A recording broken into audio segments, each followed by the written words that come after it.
Eduardo Chapot-Prévost nasceu em 25 de julho de 1864. Pioneiro no ensino de histologia e cirurgia, em 1900 tornou-se mundialmente famoso ao realizar a primeira operação de separação de gêmeas tifópagas. Foi membro titular e patrono da Academia Nacional de Medicina.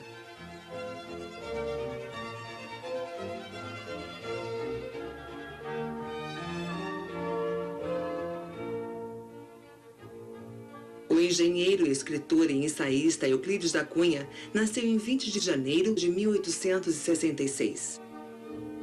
Autor de vários livros, publicou o mais importante deles, Os Sertões, em 1902. Esta obra-prima trata da campanha de Canudos em fins do século XIX e narra os fatos ocorridos nas 4 expedições enviadas ao arraial liderado por Antônio Conselheiro. Com Os Sertões, Euclides da Cunha recebeu grande notoriedade e obteve uma vaga na Academia Brasileira de Letras, além de ser traduzido em diversas partes do mundo.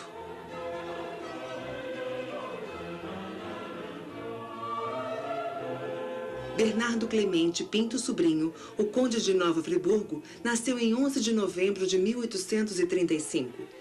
Segundo filho do primeiro barão de Nova Friburgo, Antônio Clemente Pinto, foi também o principal responsável pela construção da estrada de ferro ligando o centro-norte fluminense até as margens do Paraíba, em princípios da década de 80 do século XIX.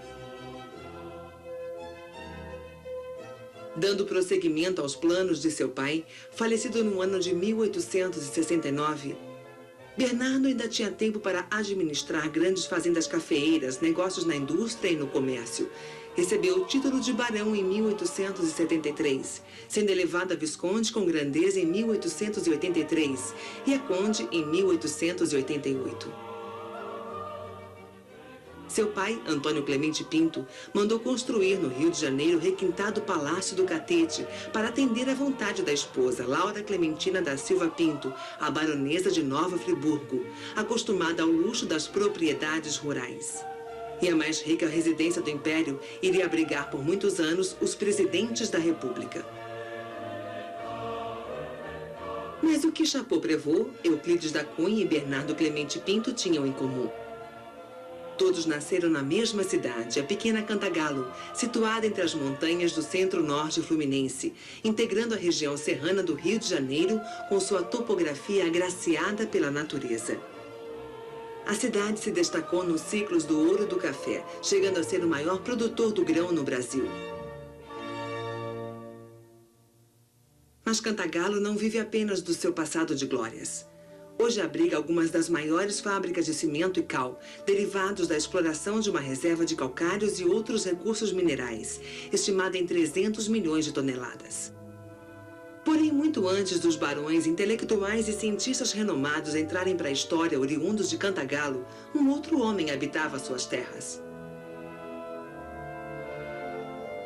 Esse aventureiro, liderando um grupo de 200 almas em meio às florestas hostis e índios selvagens, embrenhou-se mato adentro em busca de um grande sonho.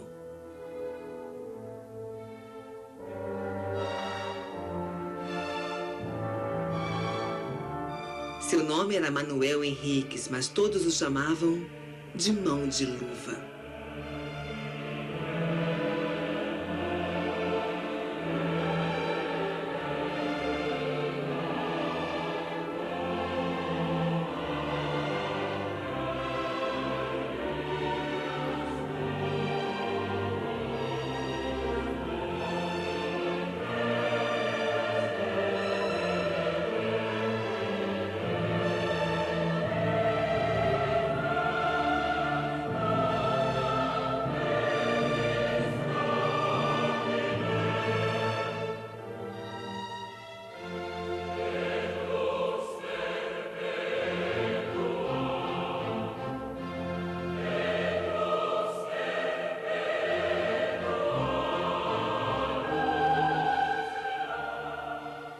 Coroados era como os colonizadores designavam várias tribos brasileiras, por rasparem a cabeça à maneira de coroa.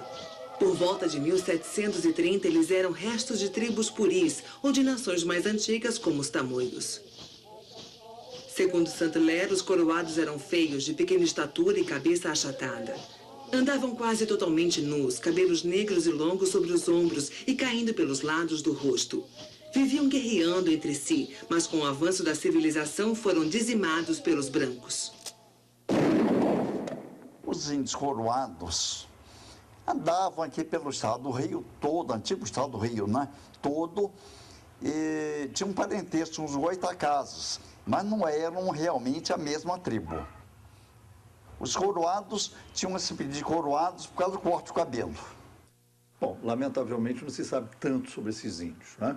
Agora, se sabe que os goitacazes, né, pressionados pelas frentes que invadiam a província do Rio de Janeiro via Rio Paraíba, né, no caso de Campos, em direção ao Médio Paraíba. E a região de São Fidélis, Itaocara, eventualmente Cantagalo. Cantagalo era mais coroados, né? Eles que andavam dentro da mata, tinham suas trilhas e viviam aqui da caça e da pesca, independentemente da colonização portuguesa, isso até a chegada aqui do grupo do Mão de Luva, né? Que, o que eu saiba, foram os primeiros brancos que penetraram nessa região aqui. Sabe-se que Manuel Henriques, conduzindo um grupo de garimpeiros oriundos de Minas Gerais, rumou para os sertões do Macacu, uma das áreas proibidas pela coroa. O ministro português Martinho de Melo Castro, em correspondência ao vice-rei do Brasil, lembrou que pela Carta Régia de 1730 ficavam interditadas aberturas de estradas nas proximidades de minas de ouro já reveladas e o descobrimento de novas jazidas sem autorização prévia de Sua Majestade.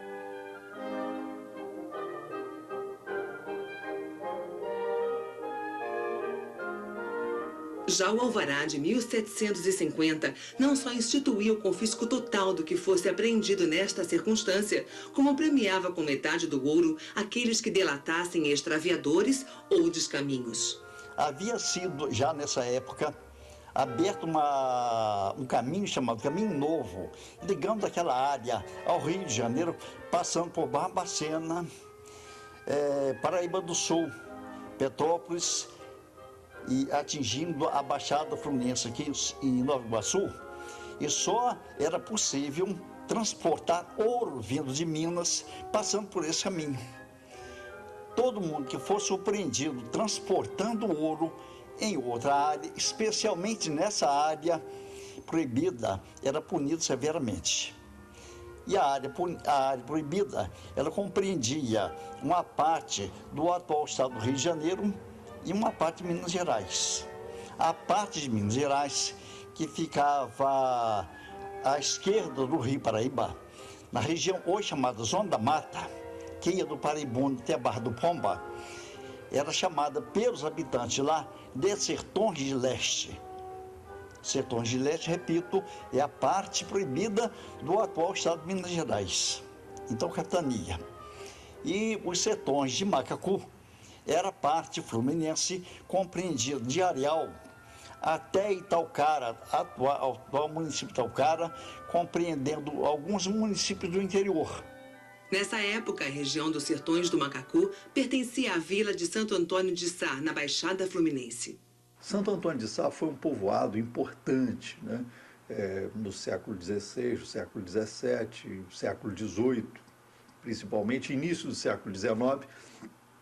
Ele foi, na verdade, a sede de um grande município que ocupava do recôncavo da Guanabara até os limites com a província de Minas Gerais. Santo Antônio de Sá seria, então, a sede do território onde hoje se situa Cantagalo. A ocupação de Cantagalo se dá a partir do final do século XVIII, e em 1814 é que Cantagalo é emancipado de Santo Antônio de Sá. Ela teve uma importância muito grande, fica a aproximadamente 8 quilômetros de Porto das Caixas, talvez o terceiro porto em importância na província do Rio de Janeiro na época, mas Santo Antônio de Sá, a partir da terceira década do século XIX, começa a sofrer a incidência de febres palustres, de malária, de maneira que a população começa a sair de Santo Antônio de Sá. E grande parte dessa população também perece, morre nessas epidemias. De forma que Santo Antônio de Sá, já na segunda metade do século XIX, era um vilarejo sem qualquer importância e desaparece, inclusive, como município a partir de 1870, um pouquinho depois, desaparece como município, desaparece como distrito e hoje é apenas uma magnífica ruína, muito pouco conhecida, a cerca de 10 quilômetros de Itaboraí. Foi ainda no Santo Ofício dessa mesma cidade que, em 1779, o preso José Gomes, acusado na devassa geral por abrir estradas na zona proibida, deu as primeiras pistas sobre a invasão do sertão do Macacu e indicou o local onde Mão de Luva do Chopotó e seus comparsas tiravam ouro. Toda a história de Cantagalo tem que começar, evidentemente, pela participação de Mão de Luva. Porque ele, fugindo de Minas, atravessando o Rio Paraíba, ali perto de Porto Novo do Cunha, onde hoje existe uma usina Light na Ilha dos Pombos, ele invadiu a terra que era objeto de um conjunto de leis que tornava proibitiva. Ninguém poderia invadir aquela região, porque era de interesse da coroa afastar do trânsito de pessoas suspeitas. Há um consenso entre os historiadores de que a invasão do sertão do Macacu pelo bando de Mão de Luva se deu através das terras do atual município do Carmo.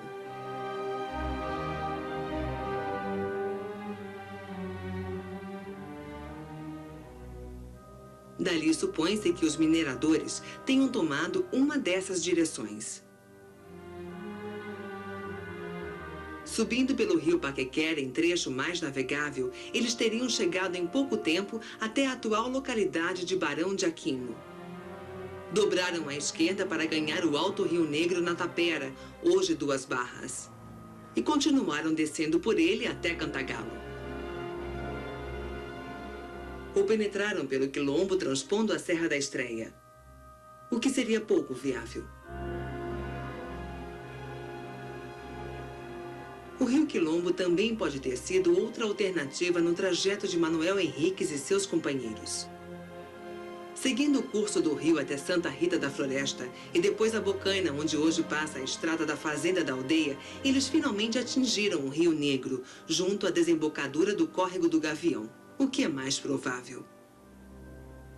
A 3 quilômetros dali, fundaram um povoado na garganta cortada pelo Riacho São Pedro, onde deságua o Córrego das Lavrinhas.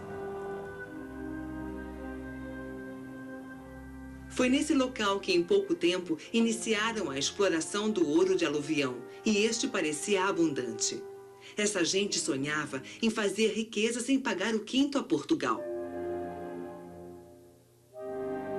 Era um misto de desbravadores e contrabandistas. Misto de destemidos e visionários.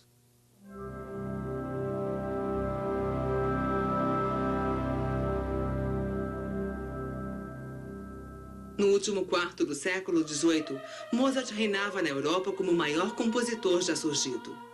Com a morte de Dom José I, sua filha Dona Maria tornou-se soberana em Portugal e no Brasil.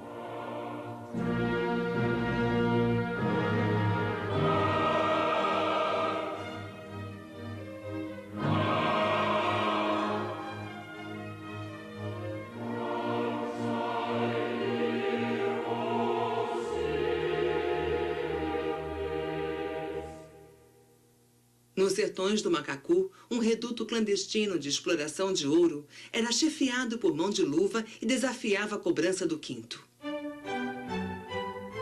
São numerosas as cartas trocadas entre o ministro português Martinho de Melo Castro, de Lisboa, para o vice-rei do Brasil, Dom Luís de Vasconcelos e Souza, que ocupava o antigo paço no Rio de Janeiro, próximo à Igreja São José, na Rua Direita, atualmente 1º de Março.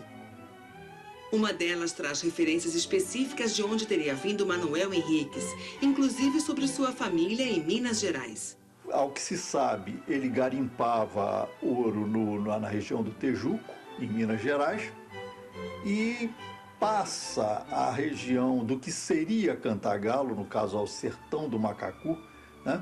Um sertão tão desconhecido que em 1767, quando fizeram um mapa sobre a região, o autor do mapa escreveu apenas uma frase singela, né? Sertão habitado por índios brabos.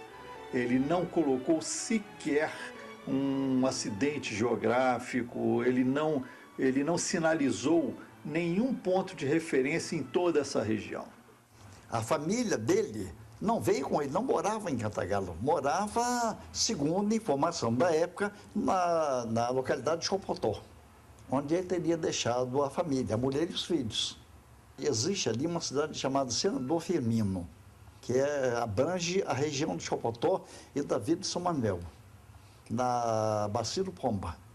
As poucas informações que se tem sobre ele, né, uma das informações de um alemão chamado von Eschweg, que era um mineralogista, melhor dizendo, o von Eschweg escreve sobre mão de luva em torno de 1809, e ele se refere a mão de luva como um mulato atrevido, né? Um mulato atrevido que teria se metido em muitas desordens, nela perdendo uma das mãos. Até onde se sabe, o von Eschweg viveu em regiões onde o mão de luva havia habitado 20 anos antes. Então, é razoável se supor de que esse mineralogista tenha entrado em contato com antigos companheiros de mão de luva ou com pessoas que o haviam conhecido, né? Então, quando ele o chama de um mulato atrevido, né, de alguma forma, ele insere um elemento que seria pouco próprio de Portugal. Nós sabemos que Portugal tinha negros, né, mas em quantidade muito inferior ao número de negros do Brasil. Então, essa condição de, digamos assim, de mestiço de dois grupos étnicos aproxima a mão de luva muito mais do que seria o brasileiro, né, e o brasileiro de então, do que da condição de português. Mas passados mais de 200 anos dos acontecimentos, há mais de 100 outra origem é apontada para Manuel Henriques, como sendo um importante nobre português. Os livros de Acácio Ferreira Dias, Mão de Luva fundador de Cantagalo e Terra de Cantagalo, confirmam a versão de que ele seria o Duque de Santo Tirso e teria tido um romance com Maria I, na época princesa de Portugal. Existe a vila de Santo Tirso, a cidade de Santo Tirso, que é perto do Porto. Eu conheço essa cidade, é perto do Porto, em Portugal. Aliás, uma cidade bastante agradável, tem bastante vinhedos em suas proximidades, mas não me consta que houvesse o Ducado de Santo Tirso. Mas se Manuel Henriques não era um nobre e nem mesmo um fidalgo português, quem seria o Duque de Santo Tirso? Essa é a minha grande dúvida. Eu apenas apurei na nobiliarquia portuguesa se existia algum, ou existiu em alguma época, algum duque em Portugal com o nome de Manuel Henriques. Não tem. Porque, você sabe, o título de duque é o mais graduado numa oligarquia nobre. Né? Porque o menos nobre barão. Depois vem conde, visconde, conde, marquês e duque. Ora, haja visto, nós no Brasil só tivemos um duque, que foi o Duque de Caxias. Tivemos vários marqueses, muitos viscondes e muitíssimos barões. Ora, mesmo em Portugal, o indivíduo para atingir o título de duque, né? Portugal tem alguns duques. É preciso que ele fosse uma pessoa muito graduada. Ora, mão de luva, na época era um moço. Né? Quando veio, se é que ele veio de lá para cá, devia ter vindo moço ainda. E como duque, deveria deixar o nome na nobiliarquia portuguesa. Mas não consta. Na nobiliarquia portuguesa, nenhum duque com o nome de Santo Tirso, o Manuel Henriques. O livro Terra de Cantagalo tem umas informações sobre Mão de Luva, contando a história dele, a chegada dele de Portugal, por que motivo ele veio para o Brasil. É uma história muito interessante que o povo todo de Cantagalo reconhece como verdadeira, embora a história seja uma coisa nem sempre interpretada da mesma forma por todos os historiadores, né? O Manuel Henriques, conhecido para nós aqui como o Duque de Santo Tirso, que foi que descobriu o Cantagalo, eu acho um desbravador, um homem valente, que veio de Portugal à procura de ouro e Cantagalo, como tinha muitas lavras, ele se juntou a vários garimpeiros e veio para Cantagalo. Então foi assim, um homem arrojado. E eles ficaram procurando o Mão de Luva, o exilado, que ele veio de Portugal, né, exilado, e chegou à corte a notícia que tinha aqui um minerador. A história que eu conheço de Mão de Luva é que a maioria das pessoas já conhece, né? É um bandeirante, talvez um desbravador, que na época que chegou e veio explorar, né, explorar ouro, que aqui a região aqui é muito rica em ouro, então ele veio à procura de ouro. Essa é a história que a gente conhece desde criança. Eu acredito que ele tenha existido sim, essa figura do Mão de Luva, porque esses dados são muito antigos. Inclusive foi feita uma pesquisa no Real Gabinete Português, lá no Rio, por minha pessoa. Não achei os dados de Manuel Henriques, de Duque de Santo Tirso, eu não encontrei na época, isso há cerca de uns 22 anos atrás, quando eu morava na cidade lá do Rio de Janeiro. Não consegui os dados, mas eu acredito, sem dúvida alguma, que não seria um folclore, que ele realmente tenha existido. Mão de Luva é tido como fundador de Cantagalo, né? A partir do momento que ele teria sido o primeiro europeu, pelo menos o primeiro europeu documentalmente assinalado na região. E a partir do momento que o Mão de Luva, que era tratado como facinoroso pela digamos, nomenclatura da época, né, pela corte portuguesa, a documentação enviada de Portugal, que exigia que se prendesse o facinoroso Mão de Luva, enfim, talvez não fosse de bom tom, já no segundo momento de Cantagalo, já quando Cantagalo, em 1850, 1860, Cantagalo já pujante com o café, com vários barões do café, com muitas famílias enriquecidas pelo café, e famílias pioneiras, famílias que chegaram aqui apenas com a coragem, mas que enriqueceram com o café. Talvez esses barões do café tenham repudiado a ideia de que, e isso é uma inferência minha, né? Talvez tenham repudiado a ideia de que Cantagalo tivesse sido fundado por um contrabandista facinoroso. Então, a partir daí, se criaria uma lenda de que Mão de Luva teria sido, na verdade, um nobre português desterrado pelo Marquês de Pombal, amante da Maria I quando ela ainda era princesa, e que a luva, que na realidade protegia um coto, não seria mais do que uma luva de utilização romântica. A partir do momento que, antes de sair de Portugal aprisionado, a mão dele teria sido beijada pela princesa. Então ele havia jurado à princesa que jamais alguém tocaria naquela mão beijada por ela, e daí ter colocado uma luva que teria carregado pelo resto da vida. Ele foi visitado pela princesa no cárcere, na prisão, e ela então de noite, furtivamente, o visitou, levando uma luva. E no ato da despedida, ela então entregou a luva a ele, Manuel Henriques, dizendo que ele usasse aquela luva, até que futuramente, quando ela fosse rainha de Portugal, ele seria libertado, e a partir de então, aquela luva serviria de, vamos dizer assim, de compromisso e fidelidade. Maria foi visitá-lo na prisão e deu uma luva a ele e um crucifixo. E ele, quando veio para o Brasil, ficou. Ele andava, ele tinha um nome, a alcunha dele era Mão de Luva, porque ele andava com aquela luva, às vezes, na algibeira. Que ele era bateador, não tem dúvida nenhuma. Que ele foi o fundador de Cantagalo, também não existe dúvida nenhuma. Isso todo mundo reconhece como verdadeiro.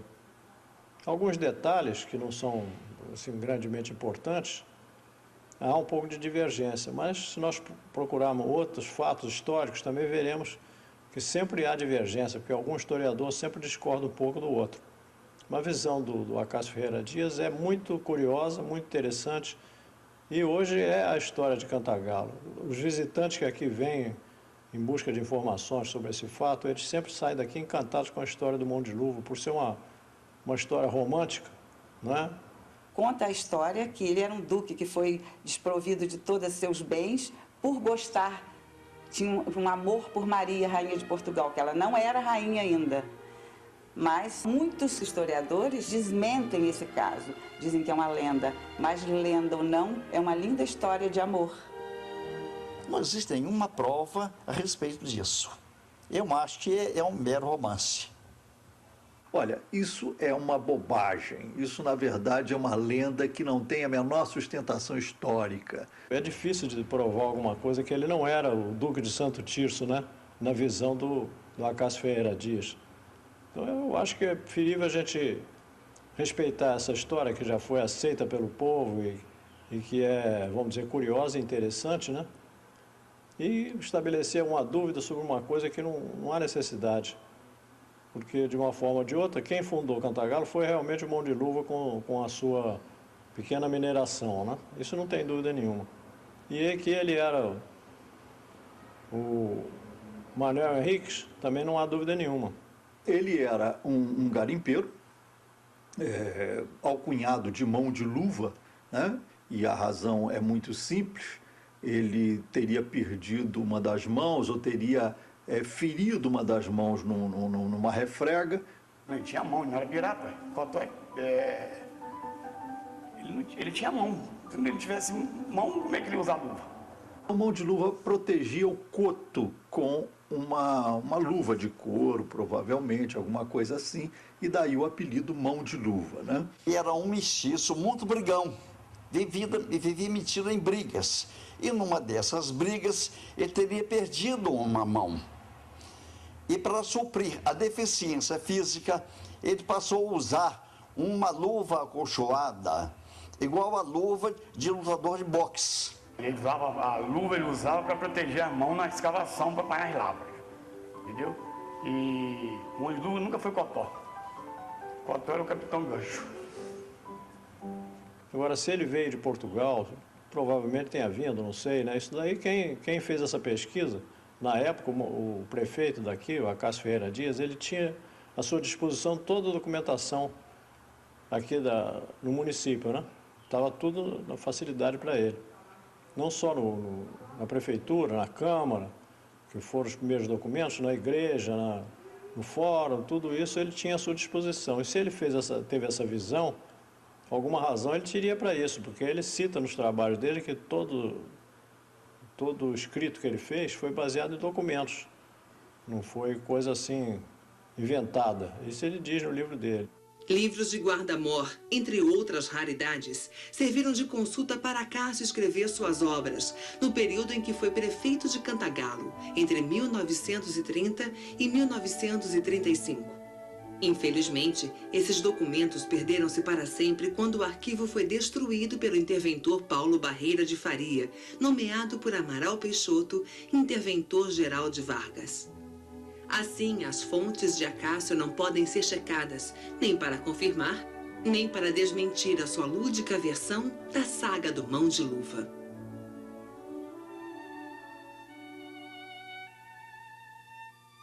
Em seu livro homônimo da obra de Acácio, a poetisa Amélia Tomás aborda a história de Mão de Luva em duas etapas, a oficial e a lenda contando seu envolvimento com Maria I, deixando os leitores à vontade para assimilar uma ou outra versão.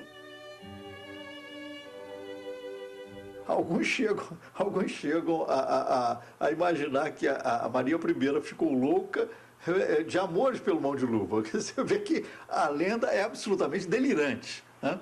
Agora, o que realmente me causa muita espécie é que ela, sendo apontada como namorada do Manuel Henriques, depois de já rainha, tomando conhecimento de que esse Manuel Henriques havia sido preso no Brasil, juntamente com outros comparsas, ela tivesse assinado essa carta régia, mandando prosseguir o processo contra eles todos, inclusive contra Manuel Henrique, que, segundo a lenda, tinha sido amante dela. Constando das cartas do governador e capitão-general de Minas Gerais, Luiz da Cunha Menezes, que ficam nomeados todos estes, que ele se serviu e a quem encarregou a De fato, a rainha de Portugal, também conhecida como Maria a Piedosa, indultou todos os demais réus, mas não deixou livres os cabeças, entre eles o próprio Mão de Luva. Esta foi a decisão da rainha. Hei por bem perdoar a todos os sobreditos e aos seus escravos qualquer culpa que lhes possa resultar dos descaminhos mencionados ou de outros da mesma natureza em que tenham sido cúmplices. E ordeno que contra eles se não proceda, nem sejam inquietados pelo sobredito motivo, continuando-se, porém, o processo contra os mais réus dos mencionados descaminhos, a fim de serem sentenciados segundo as leis. Porém, outros encontram uma explicação para a atitude de Maria I. A rainha assinou a prisão de Mão de Luva. Mas por que ela fez isso? Será que já não era por causa da sua demência?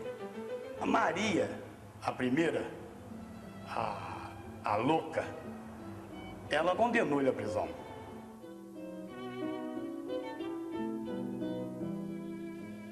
Numa das expedições realizadas pelo sargento-mor Afonso Galvão de São Martinho para capturar o Mão de Luva, estava presente um alferes que também entraria para a história do Brasil. O Tiradentes, que tinha por profissão habitual a de dentista, e daí a razão do apelido, era um alferes de Minas Gerais, da Polícia de Minas Gerais, que teve por função principal fazer a ronda do mato. Tiradentes não tem participação nenhuma na atuação de Mão de Luva. A notícia dessa exploração clandestina do ouro chega até Minas Gerais, chega até Vila Rica, chega até o Rio de Janeiro, chega à corte portuguesa e então eles enviam tropas para o aprisionamento do Mão de Luva. Numa dessas primeiras incursões, até o Tiradentes, enquanto alferes, ele participou dessa incursão.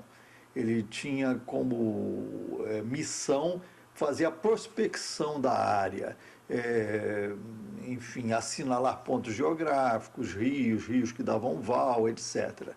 Mas da tomada do reduto de Mão de Luvas, ele não teve participação. Poucos anos depois, uma sentença assinada por Maria I condenava a uma morte terrível o alferes Joaquim José da Silva Xavier. Que seja conduzido pelas ruas públicas ao lugar da forca e nela morra morte natural para sempre, e que depois de morto lhe seja cortada a cabeça e levada à Vila Rica, aonde em lugar mais público dela será pregada, em um poste alto até que o tempo a consuma. Foi uma vingança também da Maria, porque ele estava à procura de Mão de Luva. Que morra o traidor, que morra o homem vil, e sua cabeça seja colocada em praça pública. Mas a biografia de Maria I aponta outras razões para sua demência progressiva e incurável. As mortes sucessivas de parentes próximos podem ter contribuído para o agravamento de sua doença. Além das 3 filhas, ela perdeu o pai, o rei Dom José I, o marido e, por fim, o primogênito, o príncipe Dom José, que foi levado pela varíola com apenas 27 anos. Desse golpe, Maria nunca se recuperou e o herdeiro passou a ser o seu outro filho, Dom João VI. Católica fervorosa e moralista, Maria casou-se aos 26 anos com seu tio Pedro de Bragança, ou Dom Pedro III. Quando subiu ao trono, em 1777, a sua primeira providência foi afastar do poder aquele que realmente mandava em Portugal e no Brasil, o ministro Marquês de Pombal. Maria o via como inimigo, principalmente por causa da perseguição de Pombal a católicos e jesuítas. Foi Pombal quem também comandou a condenação e o extermínio dos Távoras.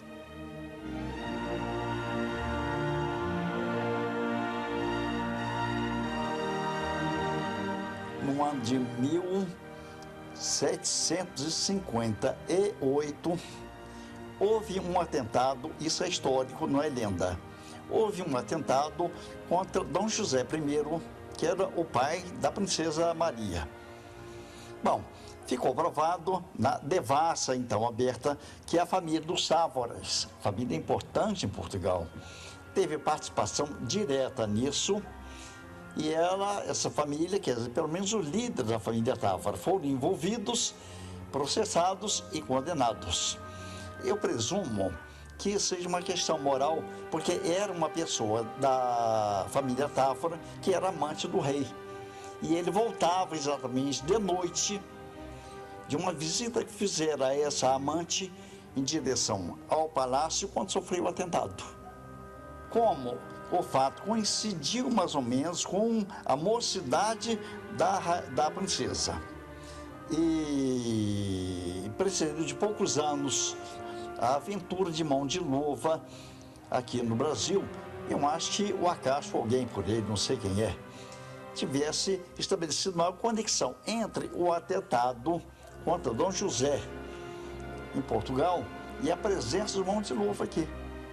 E, segundo a lenda, ele namorava a princesa e o Marquês de Pombal, que era um homem todo poderoso e governava efetivamente Portugal, não olhava com bons olhos essa relação amorosa.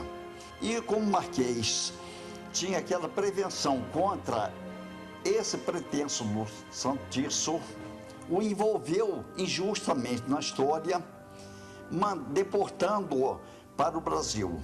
E ele legitimamente se insurge contra as cortes portuguesas a partir do momento que ele havia sido desprovido de seus bens em Portugal, que teriam sido confiscados, e ele havia também sido destituído do seu amor. Quer dizer, ele foi duplamente desqualificado por Portugal, e então ele teria o direito legítimo de ser contrabandista de ouro, de se insurgir contra as leis draconianas da corte.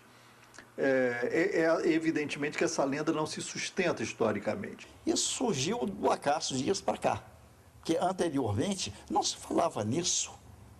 Eu entendo que toda lenda ela pode ser considerada uma produção cultural de um povo. E as lendas não existem por acaso. No entanto, o que ocorreu aqui em Cantagalo é que durante muito tempo se colocou a lenda acima e à frente da história. E isso, no meu entendimento, é imperdoável. Que se entenda a lenda do Mão de Luva, Duque de Santo Tirso, né, como uma produção de uma elite cantagalense que desejava, digamos assim, nobiliarquizar a cidade, né? Naquele contexto dos neo-barões do café, a gente pode entender.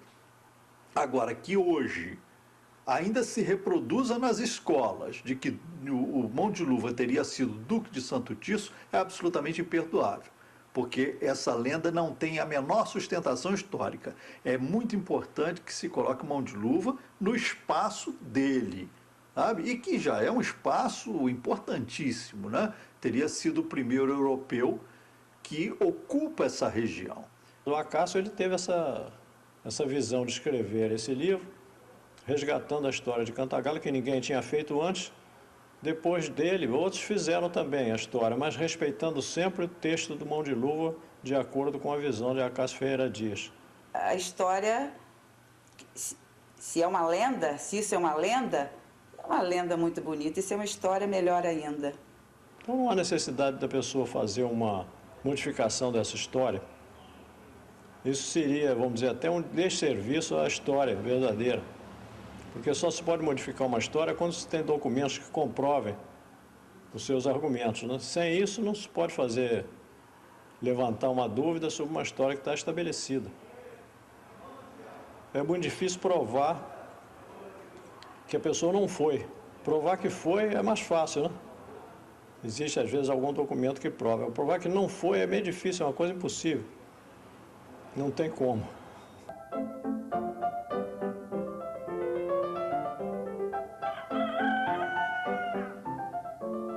Foi fundada a cidade de Cantagalo com o nome de Cantagalo por conta de, supostamente, ele ter sido capturado quando uma das volantes que o procuravam, já desistindo de achá-lo, ouviu o canto de um galo.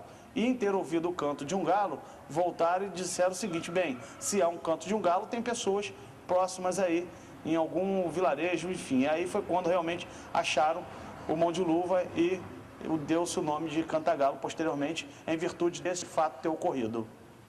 Um galo no meio da Mata Virgem denuncia que algum habitante branco deve estar por perto, né? Porque um galo não vive na Mata Virgem. Ele foi identificado pelo canto do galo. John Maui, que foi um inglês, um mineralogista inglês que esteve aqui em 1809, conta que teria ouvido dizer que Cantagalo tem esse nome, uma vez que as tropas do sargento-mor São Martinho, elas já estavam exaustas, procurando acampamento de Mão de Luva, e somente o localizaram a partir do canto de um galo. O sargento-mor São Martinho, ao que me consta, não deixou qualquer registro nesse sentido. Mas ele é a primeira pessoa que chama essa região de Sertão, Novas Minas do Sertão de Cantagalo. Tá? E não se sabe exatamente por que teria dado esse nome. Eu acho que sim, eu acredito que seja por causa do cantar de um galo, Cantagalo. O canto do galo é verdadeiro. O canto do galo é tão verdadeiro que é um animal, uma ave de criação doméstica e que já fazia parte da comunidade ali criada. Então, é muito lógico que seja assim, vamos dizer, de pura verdade o que contam, que todo mundo conta, né? Porque o galo, em Cantagalo mesmo, que eu, por exemplo, acordo todo dia com um canto do galo. A minha vizinha tem um galo que um dia cantou meia-noite. O galo cantou meia-noite. Eu não sei o que é isso, o galo está perdendo até o horário agora, porque nunca vi galo para cantar tanto. Meia-noite, meia-noite e meia, o galo está cantando. Eu estou querendo até comer aquele galo agora.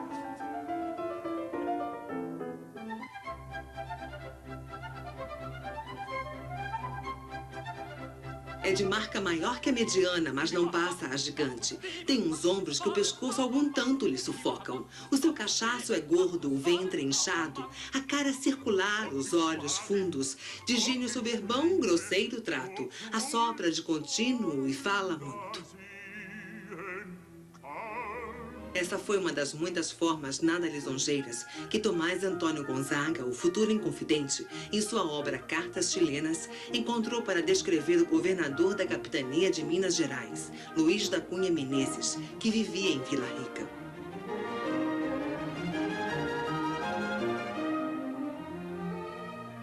Assim que descobriu, através de São Martinho, que essa área tinha sido realmente invadida, Cunha Menezes fez uma carta ao vice-rei do Rio de Janeiro, D. Luiz de Vasconcelos de Souza, comunicando o fato.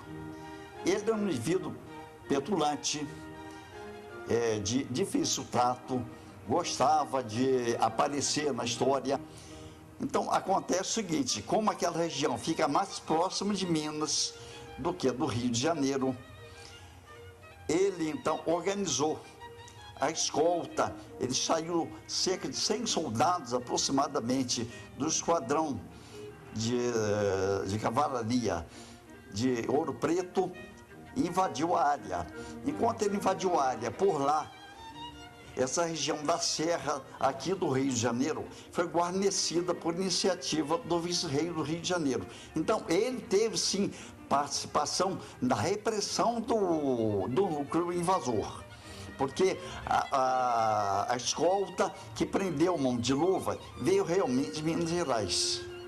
Em 1781, Cunha Menezes justifica-se perante o ministro Martinho de Melo e Castro quanto às providências tomadas para investigar a localização do extravio do ouro no sertão do Macacu, relatando que já em 1765, sob o comando do vice-rei Conde da Cunha, casas foram demolidas, ficando deserta toda aquela região. Por conta disso, deixou de ser vigiada, permitindo o acesso de novos contrabandistas. Para impedir o extravio, ele colocou mais guardas no registro de ouro e nos arredores. Mas isso acabaria onerando o erário público, pois estes auxiliares eram lavradores, que, abandonando suas plantações, precisavam ser ressarcidos para a sua subsistência. O governador diz ignorar as razões que levaram o Estado português a não explorar os referidos descobrimentos e que estas minas ficam longe do mar 10 ou 12 dias de jornada entre a capitania de Minas Gerais e os registros instalados pela coroa, restando extraviar o ouro por caminhos nunca trilhados, só conhecidos pelos contrabandistas, porém apontados pelo preso José Gomes, interrogado no Santo Ofício. Num primeiro momento, parece até que Cunha Menezes teria recebido Mão de Luva em seu palácio. E o Cunha Menezes também emite uma carta de engano, uma carta que daria anistia à Mão de Luva. Isso efetivamente não ocorreu, daí o nome carta de engano. Até certo ponto, né, no primeiro momento, eu creio que o Cunha Menezes tenha, digamos assim, tentado manter um relacionamento amistoso com Mão de Luva, né? Ele, aliás, é dúbia, né? O próprio Clélertal demonstra isso, né? É ambígua a relação de Cunha Menezes com o Mão de Luva.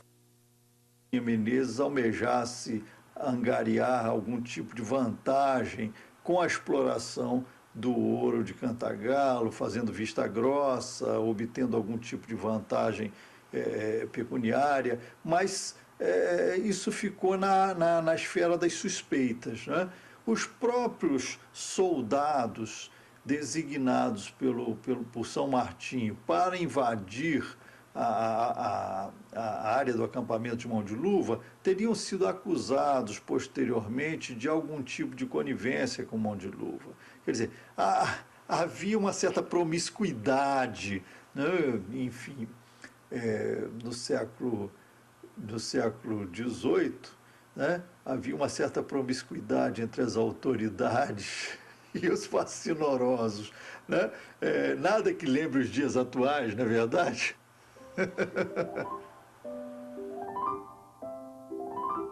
Em 1784, o então vice-rei Dom Luís de Vasconcelos reporta a Martinho de Melo Castro as ações combinadas entre ele e Cunha Menezes para reprimir o Mão de Luva.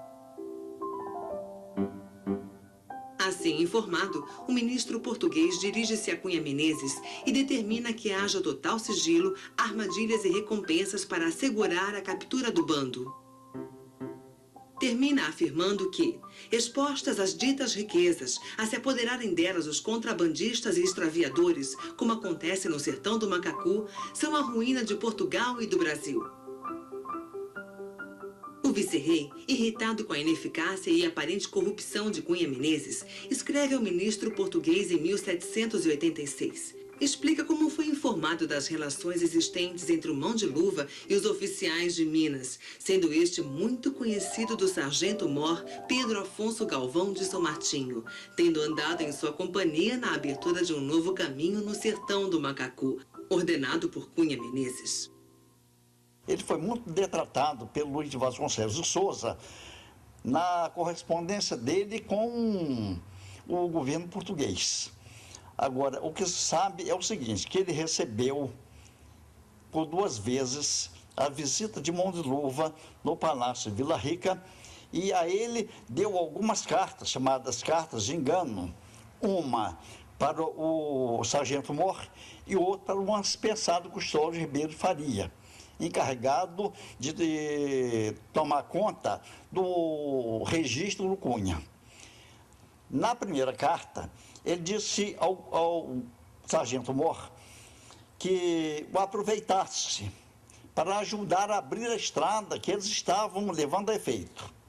E na segunda carta, ele teria dito que pretendia distribuir com os sequazes de Mão de Luva as terras de mineração. Bom, o que se sabe é o seguinte, é que ele não tinha competência para dividir as terras ocupadas por Mão de Luva, porque não estavam na alçada dele. Estavam na capitania de Minas, na capitania do Rio de Janeiro, que era ao tempo governado pelo vice-rei do Rio de Janeiro, e não sob o domínio dele. Então, ele não tinha competência para distribuir as datas minerais na região do Macacu. Agora, com relação ao sargento Mor, ele dizendo que deveria aproveitar o Mão de Luva como conhecedor da região para ajudar na abertura do caminho, certamente ele entregou ao próprio Mão de Luva essas cartas, mas com o propósito de enganá-lo.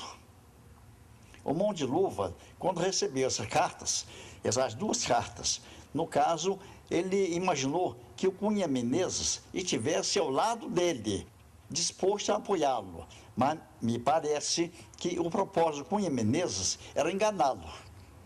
Ou seja, descobrir exatamente onde ele se encontrava na capitania do Rio de Janeiro, qual seria a via de acesso, objetivando com isso facilitar a conquista.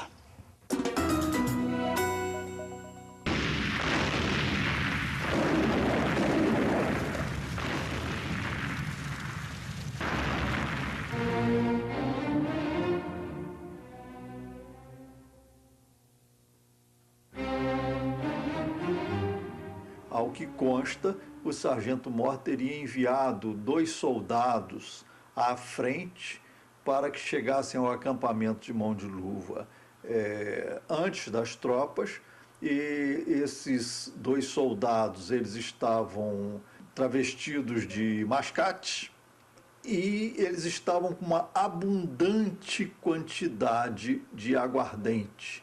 Aguardente essa que eles distribuíram à larga entre os bandoleiros. E na noite que o sargento Mor iria invadir o acampamento, esses 2 supostos mascates teriam danificado as armas do bando de Mão de Luva, aproveitando que grande parte deles estava em estado etílico, ou seja, eles estavam alcoolizados. Quando as tropas de São Martinho, então, invadem numa madrugada, se não me engano, de 13 para 14 de maio de 1786, a paliçada onde estava o bando de Mão de Luva, eles não puderam reagir. O próprio Mão de Luva tentou disparar a sua arma e verificou que lhe havia sido tirada a chamada escorva. Então ele não poderia utilizar esse instrumento para armar a sua garrucha ou a sua espingarda. E eles então se renderam e foram levados para Minas Gerais. Consta que Mão de Luva já estava algo alquebrado, que ele já não era mais aquele antigo líder em toda a sua energia. Bom, então, existe esse documento do Pedro Galvão de São Martim, que é irrefutável. O relatório do sargento Mor sobre o aprisionamento do Mão de Luva.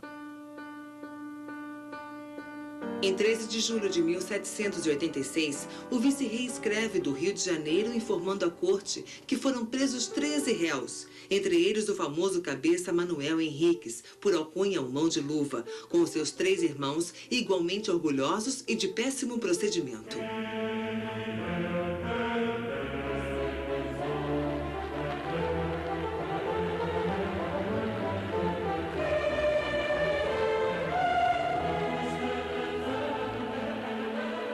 Houve uma traição, tanto assim que quando eles perceberam que essa patrulha de Minas chegou à noite, cerca de meia-noite, eles bem que tentaram pegar as armas para se defender e verificaram que elas estavam sem poder de fogo. Disseram, inclusive está registrado na carta do sargento Mohr ao governador de Minas, que eles começaram a dizer o seguinte: o cabo José de Deus, que era um desses soldados que foi na frente, era um traidor. Nós fomos traídos por ele. Pensavam que ele era amigo e era um traidor. Eles foram traídos, sim. As pessoas estavam dormindo, eles acordaram, não conseguiram se defender, foram todos presos. Eles localizaram onde estava o arraial de Mão de Luva e fizeram aquela carnificina. Mataram alguns, mataram sim alguns, e alguns foram presos, levaram presos. Quando o sargento Mohr regressou à Vila Rica, levando os despojos da conquista, evidentemente levou os 13 bandoleiros, cabeças, os escravos, o ouro, etc. E de lá, não sabemos quanto tempo esse grupo permaneceu em Vila Rica, mas eles foram logo que puderam remetidos ao Rio de Janeiro, porque a intendência do ouro era o Rio de Janeiro. E aqui foram processados e, afinal de contas, punidos, mas não sabemos exatamente o tempo em que permaneceu em Vila Rica e nem tampouco quando chegou ao Rio de Janeiro.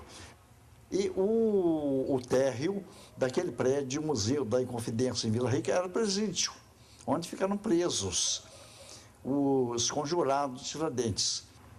Eu imagino que Mão de Luva e os seus asseclas permaneceram presos ali durante algum tempo, porque já existia aquele prédio, né?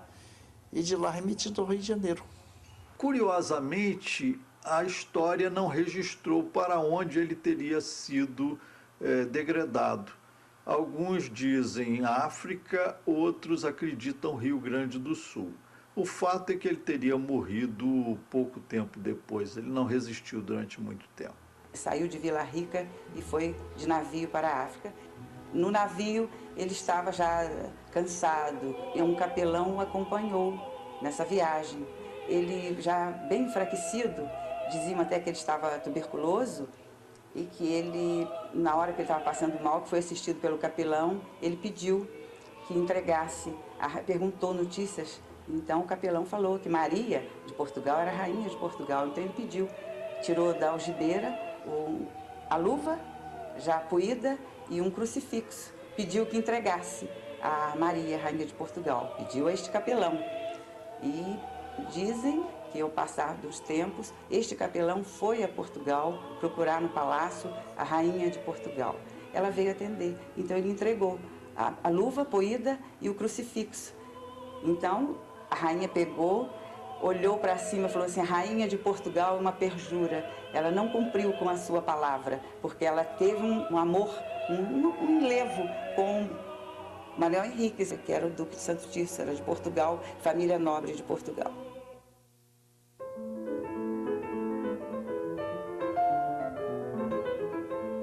Examinando à luz da história o contemporâneo mais famoso de Mão de Luva, o Tiradentes, veremos que os quadros que o retrataram são todos imaginários.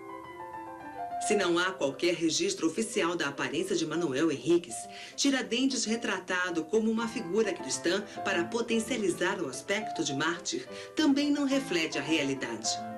Na prisão, os detentos eram obrigados a fazer a barba. Dizem que ele foi enforcado com barba feita e cabelo raspado.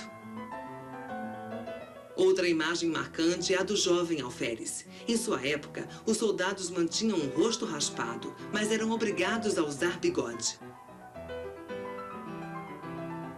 Estas representações de Tiradentes foram feitas quase um século após sua existência e, portanto, são registros meramente especulativos.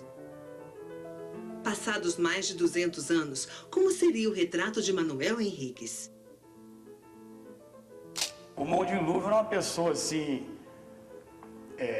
da minha altura mais ou menos, não bonito igual eu, mas feio, feioso, barba mal feita, cabelo todo espalhado, tudo sem pentear, cabeludo, e andava com um chapéu meio, chapéu de couro, não sei o que, um chapéu, não sabia explicar aquilo. É difícil fazer uma imagem física do Mão de Luva, na época atual é difícil fazer, só se comparar com Fernão Dias, Paz Leme, outros que foram retratados realmente e que podem servir de base para uma imagem de uma pessoa rústica dentro da selva, com cabelo grande, barba grande. Isso é provável que ele tenha sido, né? Mesmo que ele fosse português ou duca, logo que fosse. Só a vivência dele dentro da selva ia trazer para ele uma imagem modificada, né? De uma pessoa mais descuidada, né? Com roupas mais de acordo com o ambiente em que ele vivia. Eu acho que esse é o verdadeiro retrato do Mão de Luva. Apesar de que o teu livro Mão de Luva, Fundador de Cantagalo, de Acácio Ferreira Dias, apresenta o Mão de Luva com a calça caque, né? Botas, um lenço no pescoço, uma camisa xadrez. Não sei a veracidade. Pode ser que, através de retrato falado, né, como se faz hoje, tenham feito a imagem dele um pouco semelhante à verdadeira, né? Sobre os trajes dele, a aparência dele, não tenho conhecimento, não. Enfim, é meio desarrumado. Acabou meio desarrumado. Andava muito sujo.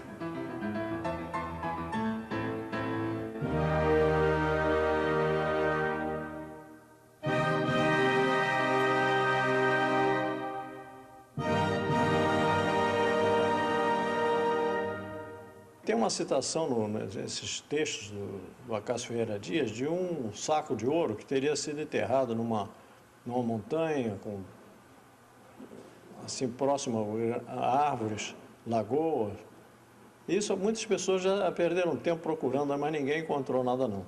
Que eu saiba, ninguém encontrou nada que possa ter referência com o Mão de Luva. A maioria das pessoas que eu conheço tem essa crença de que existe, pelo menos uma grande maioria, digamos, das pessoas que eu tive contato e conversei sobre esse assunto, desde a época que eu tinha meus 17 anos de idade, que eu era secundarista, eu estudei muito sobre esse assunto, fui muito a fundo e, enfim, mas as pessoas todas que eu conhecia na época, inclusive pessoas mais antigas, têm essa crença de que existe realmente esse tesouro de Mão de Luva perdido e enterrado por aí, num surrão de couro, né, onde teria ouro e teria pedras preciosas. O Acácio Ferreira Dias que fala nesse saco de ouro que foi enterrado na Serra do Paraíba, perto de 3 lagoas, com 3 árvores de madeira de lei. Isso é uma coisa que é romântico, né? É interessante, mas ninguém conseguiu encontrar não, embora muitas pessoas já tenham pesquisado e tentado encontrar esse saco de ouro. Eu até meus 12 anos, quando brincava de mocinho bandido, eu falava com os moleques, falei, vamos procurar o tesouro de Mão de Luva. Que mamãe sempre falou, tem um tesouro de Mão de Luva, escondido em Cantagalo. Uns falavam que é pro lado da Lavrinha, outros falavam que é pro lado do Avião. Aí ficava naquela expectativa, será que existe mesmo? Existe? Mas eu acho que ainda há de achar esse tesouro de Mão de Luva, rapaz. Precisando tanto achar esse tesouro, rapaz. A informação é muito vaga, né? Porque 3 lagoas, tem vários lugares, né? Montanha com árvores, também tem vários lugares. Tudo são coisas perecíveis, né? E no tempo do Mão de Luva, alguma lagoa pode ter sido já comatada, já não existir mais a lagoa, né? As árvores também provavelmente já morreram.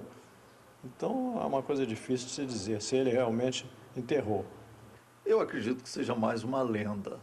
Né, mais uma lenda romântica que envolve Mão de Luva, mais ou menos como aquelas lendas dos piratas, né, dos piratas do Caribe que enterravam os botins em praias desertas, né, enfim, e centenas, às vezes milhares de pessoas ficam sonhando com esse ouro. No caso do Mão de Luva seria mais ou menos a mesma coisa. Não creio que Mão de Luva houvesse enterrado algum ouro. Na verdade, Mão de Luva contrabandeou grande parte do ouro que ele conseguiu amealhar e uma outra parte foi confiscada durante a sua prisão. Em meio a tantos boatos, comenta-se que nos anos 70, nas proximidades de Macuco, município vizinho de Cantagalo, foi encontrada numa caverna uma ossada de um escravo de Mão de Luva, que após transportar o tesouro, foi morto por ele para não revelar o esconderijo.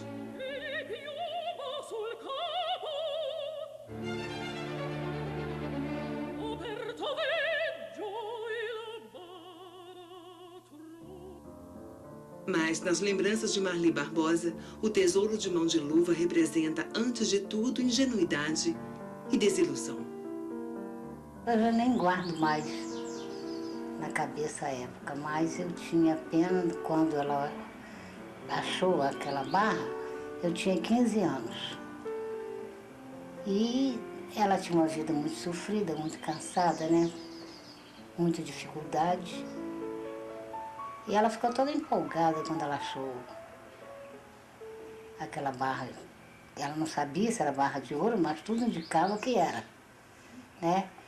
Ela chamou um senhor que era conhecido dela, a gente não conhecia, porque a gente não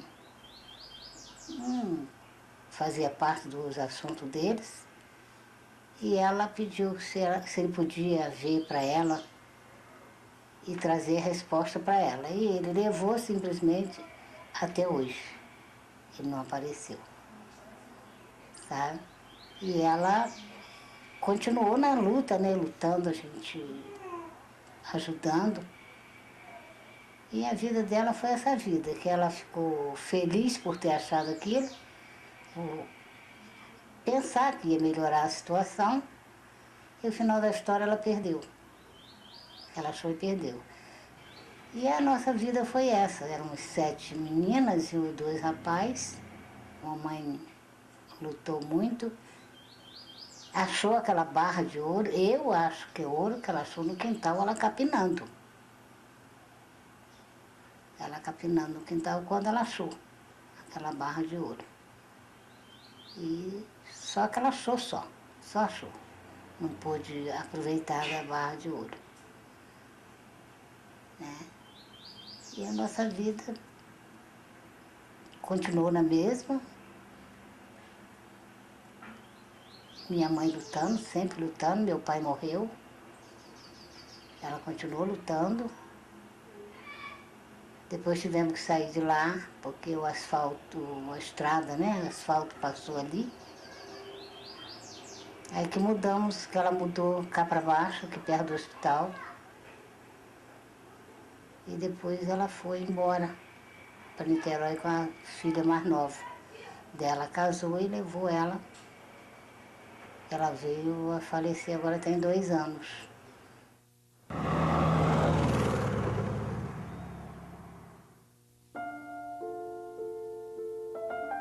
Os escritores e historiadores Henrique Bon e Clélio Hertal defendem um registro histórico da trajetória de Mão de Luva com base em fatos documentados, enquanto outros cantagalenses preferem não abrir mão da versão romanceada que relata as aventuras e desventuras do Duque de Santo Tirso.